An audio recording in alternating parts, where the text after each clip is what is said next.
коррупцияда Кыргызстандагы болуп жаткан негизги көйгөйлөрдү алып чыгуу.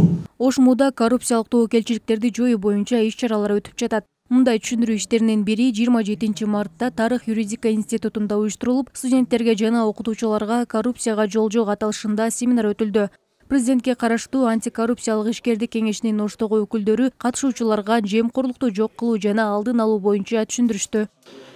Бул жерге негизинен биз Ош мамлекеттик университетиндеги түшүндүрүү иштерин жана ушундай эле коррупцияга каршы стратегияны маалымат берип кеттик. Эми буюрса мониторинг дагы жүргүзөбүз. Ош мамлекеттик университетинде коррупцияга каршы алдын алуу мониторинг жүргүзөбүз. Иш-чаранын алкагында студенттерге суроо жооптор уюштурулуп, кызыктуу суроо бергендерге белектер ыйгарылды. Катышуучулар коррупция боюнча ой пикирлерин билдиришти. Залда сонундай маалыматтарды алдык коррупция боюнча. Биз коррупцияга барбашыбыз керек, билим менен гана. Азыр билимдүүлөрдүн заманы дегендей эле, окуп анан окусаң гана ийгиликке жетишесиң. Бул коррупция деген өзүңө дагы эле зыян келет. Мамлекет тарабынан азыр көп санкциялар дагы күчөтүлдү. Бүгүнкү иш-чарадан коррупцияга каршы мен эле күрөшпөй, коом, ата-энелер, мугалимдер, кызматтар жана мамлекет күрөшөрүн билип алдым. Жана көптөгөн жарлыктар, мыйзамдар чыкканын билдим.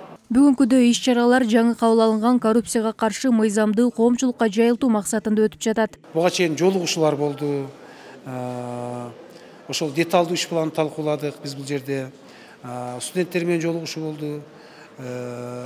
Ошондой эле укук коргоо органдарынын кызматкерлери келип, мисалы, атайын ошол жерде жолугушууларды өткөрүп, биздин студенттерге, окутуучуларга дагы мындай түшүндүрүп, эскертип айтып атышат.